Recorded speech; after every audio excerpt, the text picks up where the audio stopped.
What's up, everyone? It's your host, Jonah. Welcome back to the Blue Collar Enlightenment Show. And if you're new, thanks for tuning in. Smash that follow button so you don't miss any new episodes. Hey, everybody, it's T. We're talking to Casey Budge, the host of Western Sounds Podcast. Casey is also a student of the veterinary field. Casey had me on his podcast, and we had a great conversation about country music. Casey, thanks for coming on the podcast. How's it going, man? Oh, thanks for having me on, you guys. I'm doing real good. I'm really enjoying the nice weather that we've had the last couple of days up here. Yeah, this is take 2 of the episode because the first one didn't go right. So yeah, he might be a little irritated with us. Oh, I'm not irritated at all. Awesome. Well, we'll get back to it. So tell us about yourself, Casey. Yeah. I'm born and raised in a little town called Jackson Hole, Wyoming. It's one of the most beautiful places on earth. It holds the entrance to the Grand Teton National Park, the Yellowstone National Park, and some of the most breathtaking views in the nation. I grew up rodeoing and raising 4-H animals, and I love the Western way of life. I decided that I wanted to rodeo and spend a lot of time putting time and energy into rodeo pretty young. So I dedicated a lot of time and energy to that. And I love everything about the Western culture. And that's why I decided to start my podcast. You want to tell us a little bit about your podcast? Sure. So I guess it makes more sense to start off talking about kind of my TikTok career and how that kind of took off. So I started making videos kind of just for fun about vet tech stuff that I like, relatable stuff about vet tech stuff that I enjoyed and phenomenons that I saw going on. And they started getting a lot of response, and like a lot of people really enjoyed them and related to them, especially the stuff about how tough getting into vet school can be and that sort of thing. So I started making videos and stuff about that on TikTok. Well, I eventually decided, I want to talk about more than just vet tech stuff on here. I want to talk about Western music and that sort of thing. And whenever I post one of those videos, it would get maybe a 10th of what my normal videos would get about vet tech stuff. So I decided, I'm going to try something else. I'm going to branch out and I'm going to start a podcast about and talk about the rest of the stuff that I want to talk about. And I have a real passion about country music, especially music that doesn't get played on the radio as often. And so I just decided to call it Western Sounds because it's Western music and Western culture, and it gives me the opportunity to talk about a lot of things, not just music, but a lot of different things. Right, you can make it your own. And you talk about rodeoing and all that, right? Yeah, I talk about rodeo news. I talk about a little bit of my experience rodeoing. I think I'm going to start introducing a segment here in the coming weeks. It's called Rodeo 101, where I go over one rodeo event at a time and kind of explain to people who maybe don't know that much about rodeo, a little bit more about each event. Are you going to try to have rodeo people come on? Yeah. So my sister is the new Idaho High School Rodeo State Queen. So I'm going to interview for her before she goes to nationals in a few weeks. Oh, get her ready for that. Congratulations to your sister. Yeah, that's really thanks. Cool. Yeah, she's awesome. That's pretty cool. Yeah. But anyway, you were saying something else. Go ahead. Sorry. I don't know what I was saying, to be honest. So have you reached out to try to get some of these Red Dirt and Texas country artists to come onto your show and talk to you?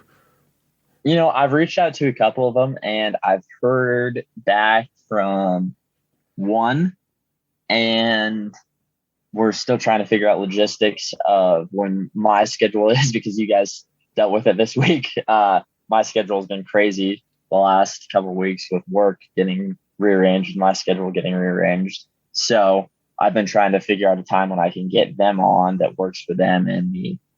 So I'm working on that, but I haven't heard back from a lot of people. And so I'm working on growing a little bit more and getting a little bit more recognizable. So, and like what I've really been trying to do is just be present on the people who I really want to talk to's, like Twitter posts and that sort of thing, and like Instagrams, and like comment on their Instagram posts and that sort of thing, so that they know me and they recognize my name when they see me in their DMs. It's not just someone reaching out, it's someone who they've interacted with before and that sort of thing. Right. That's a good way to go about it.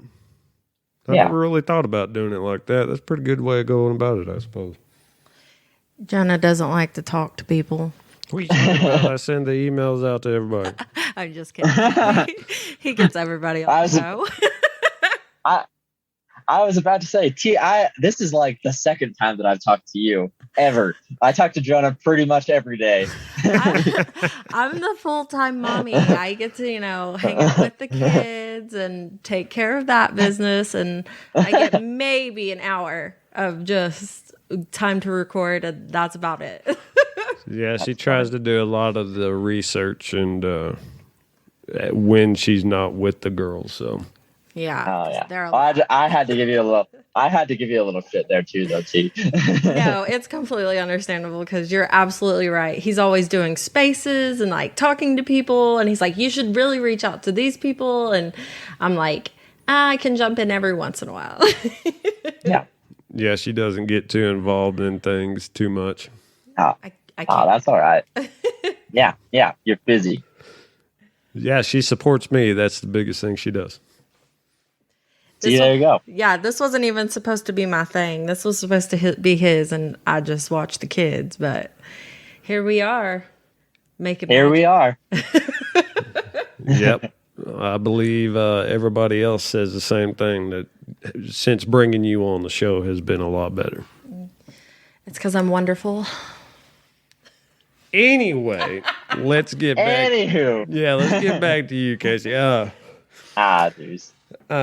So veterinarian, you're going to school to be a veterinarian, correct?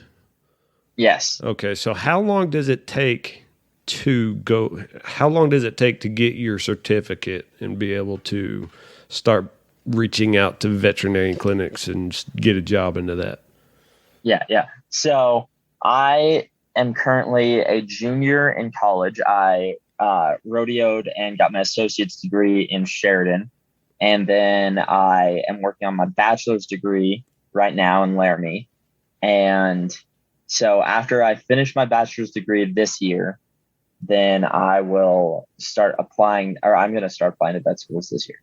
But once I get into vet school, it'll be another 3 to 4 years, depending.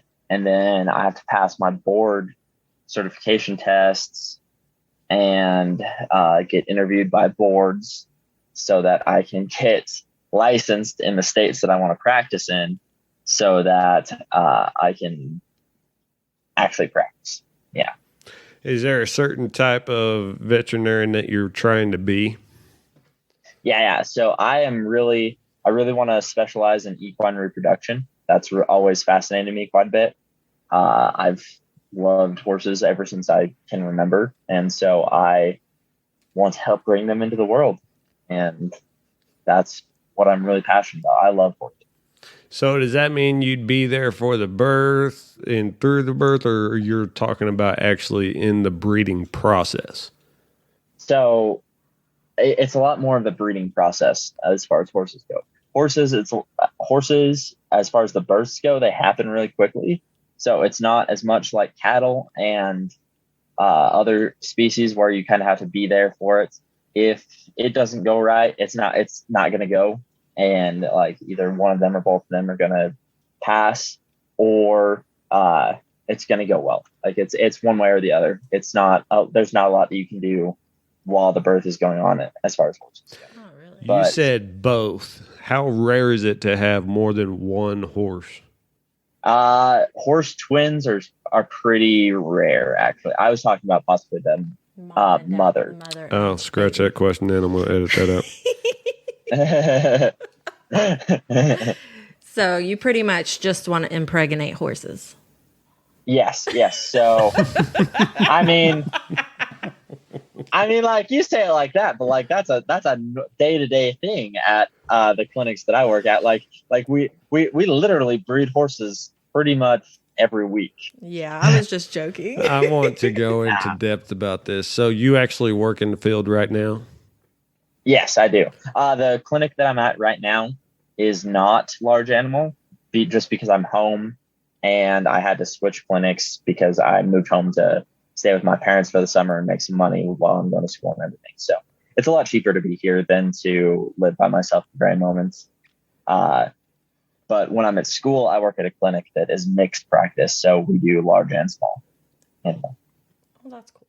Have you ever ran into any exotic animals? A lot of exotic animals.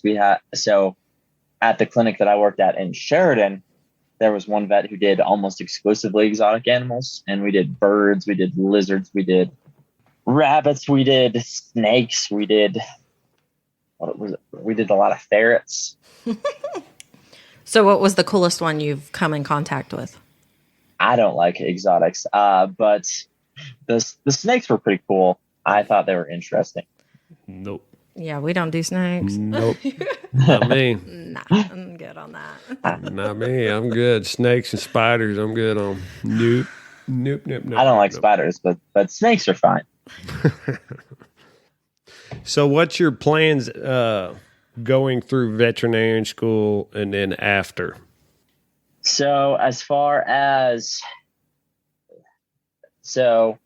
school-wise, I've got like 3 years, and I'm going to try and work part-time through just to keep my experience up and keep working so that I can be the best possible veterinarian that I can be. And then after that, I'm going to go. It's tough because I'm not exactly sure where I'm going to be at that point. I don't know where I'm going to go to vet school and that sort of thing. And it just depends on the opportunities that I am afforded with when I get out of vet school. So I might go and work somewhere, because horse breeding season is only about 3 months out of the year. So I would go and do that for that time of year. And I can't afford, I could not afford, especially because I'm going to have to take out a loan to go to vet school anyway. So I will not be able to afford to buy my own clinic right away. So I'll have to work for a number of years before I can afford to even look at opening that clinic. Right. Well, that's understandable. So how many different specialties are there in a veterinary field? So anything that is in human medicine, we do in veterinary. There are vets who just take care of puppies. There are vets who just do cancer. There are vets who just work on equine lameness. There are vets who just do canine orthopedics. There are vets who just do feline urinary stuff. Like it gets extremely specialized in veterinary field, but the vast majority of people are just general practitioners. So that there are a lot of general vets who work on a lot of different stuff, but it also gets very specified too. So you kind of have to go one way or another, because you're not going to make a lot of money if you're not very specified or not very general, if that makes sense. So you kind of have to have an equal amount of both. Yeah, exactly. So coming out of college, would you be able to go right into like a zoo or something like that? I could, yeah. I could go and work in a zoo. I could go work in a lot of different places. It just really depends on the opportunities that I get afforded with. Would that interest you on the other side of that 3 months breeding area to work at a zoo and get to work with those lions and tigers and elephants and all that good stuff? Man, I was watching a Discovery Channel show about a zoo, and they had a equine repro vet who came in and did ultrasounds for their rhinos that they were doing, that they were trying to breed. And I think that would be pretty cool. I think that would be a good way to spend the rest of my time, is just to go and help out at places like that and see like super specialized stuff like that. Yeah, that would be awesome. How freaking cool would it be to walk up on a pregnant female lion just laying there looking at you in the eye, knowing that it could just eat you, and you're just like standing there looking at it like you can't do nothing. You're sedated, buddy. I mean, that would have to be a trip because in the back of your mind is like any minute now, it could just wear off, and I'm done. Yeah. That would be That's going what through my anesthesia is mind. for. Yeah, that would be going through my mind the whole time. As soon as that cage opens, I'll be like, give me that gun just in case. Yeah. Jenna's obsessed with lions. I am, man. They're such an interesting creature. Lions are interesting. Yeah. I wish I had their way of life. That'd be awesome. You're such a weirdo. Sleep all day, let the wife go hunt. That'd be awesome. I'm just kidding, man. I'm getting a death look right now. Anyway, we're digressing. We always do. As one should. Oh, Lord have mercy. He always tells me that I need to get a job that makes more than what he gets so that he can stay home. That'd be awesome. Oh yeah. So I'm like, no. I mean, it did. What? Come on, T. Yeah, it's every man's wish to be a stay-at-home dad. That's a fact. Yeah, he wants to be a stay-at-home dad without the kids. No, them kids would be. Once the kids are all gone, then you can be the stay-at-home dad. Yeah. Yeah, that's what I'm saying. Yeah. That Jonah, that's just called retirement. I know. She needs to make enough money for it. I keep telling her and her friend that they need to start a podcast, but because they just talk all kinds of crazy shit, and it's funny. But I know half the episode would be them laughing. Literally, because we literally laugh all the time. And they are always like, you have so many different laughs. You never laugh the same. And then my friend was like, we'll just make a podcast of you laughing in all your different ways. The many laughs of teeth. I was like, that's so not true. So what would be kind of the hardest specialty area to get into the veterinary field? Oncology. Oncology is super competitive, and that's treating cancer. I don't know, but that's super competitive. Canine oncology is not. It's not fun to deal with either. So I don't have no desire to do that, but it's super selective too. So what is it? Can you give us? Yeah. So like treating cancer, like doing chemo and that sort of thing. Oh, I got you. Yeah. So he wants to be the life giver and not the life. Yes. I don't want to be at the end when they have cancer and that sort of thing. I just want to treat it. I cry every time an animal dies. So I definitely couldn't do it. Like I couldn't be at that part. And me and my girlfriend were talking about this because she works in the human medical field. And she works in an ICU unit. And we were both talking about this, how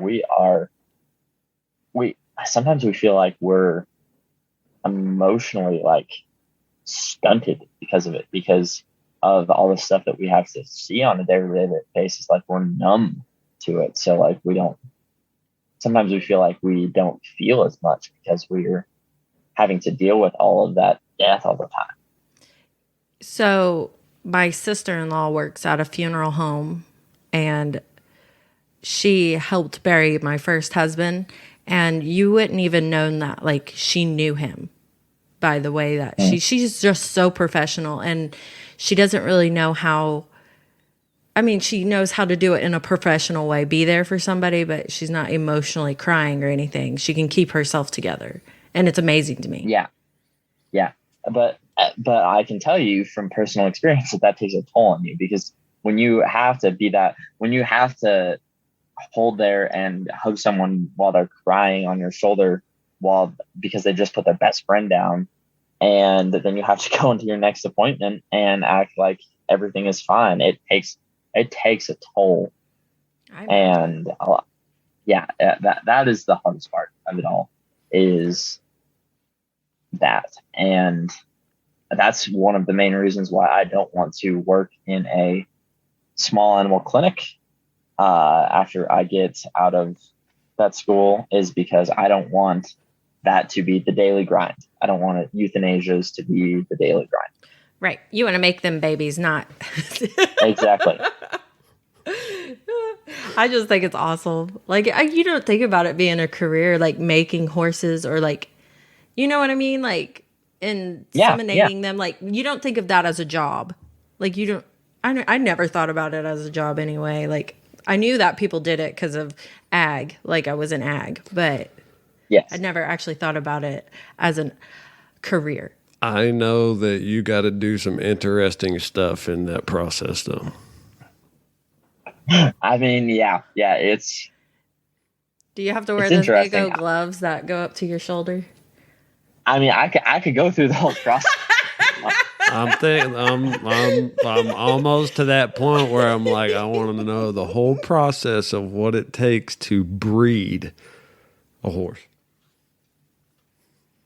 Let's do it. I mean, I'm down. Let's do it. Okay. So starting off, so there are two different ways kind of to go about it. Yeah, you can either live cover or artificially inseminate. Live cover is obviously just the horse breeding.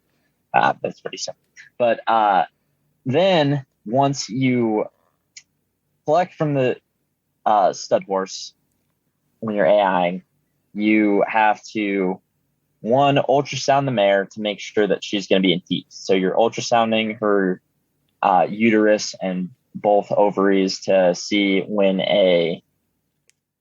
oh my goodness, yes, but I'm trying to think of the technical term. It's a corpus luteum is after they've already done it. I can't remember, but there's a term for when the egg has when it becomes a follicle, basically. And so when it goes from just being an egg to a follicle, so then is the time when you have to breed them, and you have to breed them every so many hours. And so basically you go through and you rectally palpate the mare, and you basically get a hold of the reproductive tract, and then with your other hand you go through and you get through the cervix and you implant the semen right in there in the uterus, so that when the egg comes down, there's a bunch of semen right there ready to attach and fertilize. Are you stunned? I'm trying to process this. And then once the egg is fertilized, there are two options that people really do. Some people just let that mare carry the baby, or you can flush the egg out and implant it into another mare, so that mare can carry the baby, and either you can flush more eggs out of the first female if she's like a super good mare and you want her to have multiple babies in 1 year, or you can continue to compete on that horse. So this happens a lot in the performance horse world. So you will flush 3 or 4 eggs or 3 or 4 embryos out of one mare, and then she can continue to compete, but she can start producing colts at a much younger age. Okay, so like IVF in humans, kind of. It's like that, yes. And also, there is a new process. It's a few years old, but it's pretty new and pretty interesting. They will flush an empty egg out of a mare and inject one sperm cell into an egg. And so, number one, it's guaranteed fertilization of that egg, but also they can sex the semen beforehand, so they can, with a great deal of accuracy, almost guarantee that it's a male or a female. And they can also, sorry to interrupt, but they can also make sure that sperm doesn't have any deformities. so they can make sure that it's most likely a good quality baby out of that. I was going to ask, so whenever you guys flush eggs and put them in another horse, what is the chances that it's actually going to take? Like, not Really, really miscarry? high. And it didn't used to be that way. So what we've had to do is we blood type the horses. We do like a certain weight range and a certain body fat content on the horses. And then we also match up their when they come into heat so that the hormones are correct in it, so that they have to come into heat within hours of each other so that the hormones are correct and it all lines up. That's so cool. I think that's so cool. Jonah's just like really taking it in. Okay, so when they flush the eggs and put them into different mares, is there not a chance that that embryo picks up some of the traits of that mare that you're implanting it in? So that's an interesting question, because when they clone horses, yes, that they do clone horses semi-regularly. When they clone horses, you will have a batch of cloned horses and they will all have different like facial markings, or they will all have slightly different stuff on them. So genetics isn't everything, and you will also get some mitochondrial DNA that forms on its own, and that's passed on through the blood supply. So you might get some traits from the reset mare who carries it, but it's not a large percentage of it. Okay. Most of the genetic material is already there from your sperm and your egg cell. So are they not really worried about, maybe these horses that they're paying so much to breed, losing some of the traits that they need to be such a high quality horse? No, not really, because 99.9% of the genetic material, again, is coming from the two horses that they are that they're wanting to breed for. So it's only a tiny percentage that's coming from the reset mare. And so, like I said, it can affect a little bit of the coloration of them. It can affect a little bit of that, but the intelligence and the trainability and the athleticness is all still going to be mostly factored in by the two that they're breeding by.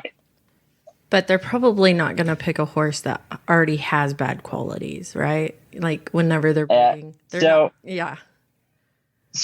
your reset mares are normally going to be like old performance horses who got crippled, who maybe wouldn't be good enough to breed on their own, but they're not going to be terrible horses either. Right. Yeah, that was one of my questions that was coming up. Oh, I apologize. No, I jumped in. You're fine. You good. You got it. You got the answer that I was looking for. Thank you. That was just a thought. And then he just, I'm just smart like that. 2 steps ahead, like always, T. He knows what I'm about to say. Yeah. We're weird. I apologize. Oh, don't apologize. Anyway. So, where do you find your future going with your podcast on top of being a veterinarian? Are you going to keep doing your podcast through the whole journey, or what are you going to do? Yes. So, at some point, I'm going to... the Western Sounds podcast may not last in its form as it is. I enjoy doing it like it is. I enjoy it, and hopefully I can keep it going. But at some point, I want to also add a veterinary podcast, something like that, talking about what it's like to be a vet and that sort of thing. So if I can manage both of them at the same time, I will. But I feel like that is going to be a priority, and that will help me in my career as a veterinarian as well. So I've fallen in love with podcasting. I love doing it. It's incredibly fulfilling, and it's amazing to look back and listen to myself and all the work that went into it, and just know that I've put all of this time and effort into something and see it succeed. And so that's awesome. But the podcast as it is right now may not last because I may not have time to do both. Which is completely understandable because you'll be a veterinarian anyway. Exactly. You'll have less time. A lot less time. Exactly. A lot less time. Well, that's awesome, man. So can you tell me what has been the most enlightening moment in your young life so far? Yes. So for me, the most enlightening moment was when one of my good horses passed away super unexpectedly. And that taught me a lot of things. That taught me, one, that life is incredibly precious and that we need to cherish and protect it at all costs. And we need to protect our way of life as we know it at all costs. Because, again, if you give up the way of life that you're living for security, it's not worth it. But you can't waste your life either. So there's a balancing act there for sure. But one is that life is precious, and two, that I care about animals and people so much, and I don't ever want to be helpless like that again. I don't ever want to not be able to help when I can.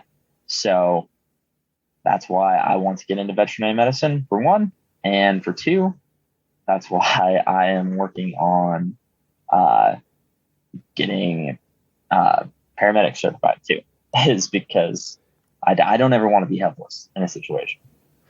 Well, that's awesome. That's an honorable answer, my man. So young, but so bright. Yeah, you got a bright future ahead of you, and we're looking forward to talking with you again further in your veterinarian career, and hopefully you get that podcast going, and hopefully you have time to keep Western Sounds, because it is a good podcast, man. Yeah. Oh, well, thank you. Well, thanks for coming on the podcast. We enjoyed having you. You're always welcome back anytime you ask. All right. And you guys are more than welcome to come on Western Sounds anytime too. You especially, T, because I need to get on there. I was so upset that I couldn't, because we couldn't get a sitter. So I was so upset. And I even listened to all the songs on the playlist, and I ranked them and everything. And then I just couldn't get a sitter. So, well, T, you reach out to me and let me know. I am going to be recording on Sundays. I am going to take a week off because I need a break. This last week is kicking my butt, but I'm gonna take a week off, and you let me know when you want to come back on the podcast, because I would love to have both of you on at any time. That'd be awesome. Yeah, we missed you. We missed you on that episode. I came a little prepared with what you had, but people want to hear what you have to say about it. And I have a lot to say about everything. So, well, trust me, I love a lot of Oklahoma country, so we'll talk about a lot of it. There we go. Oh yeah, she loves Casey Donahue. I do. Yeah. Okay. Well, I'll save some Casey Donahue. Okay. To talk about with you. Where can everybody find you and your podcast? All right, you can find me on Facebook at Western Sounds Podcast, on Twitter and Instagram at Western_Sounds, and you can find the podcast anywhere where pods are cast. Just search Western Sounds. Hell yeah, make sure to go check him out. He's got an awesome podcast. Well, that's all the time we have for today. You can find us on Facebook, The Blue Collar Enlightenment Show, and at The BCE Show on Twitter. Give us a follow and remember to message us about what you think about the podcast. Thanks for listening. Bye.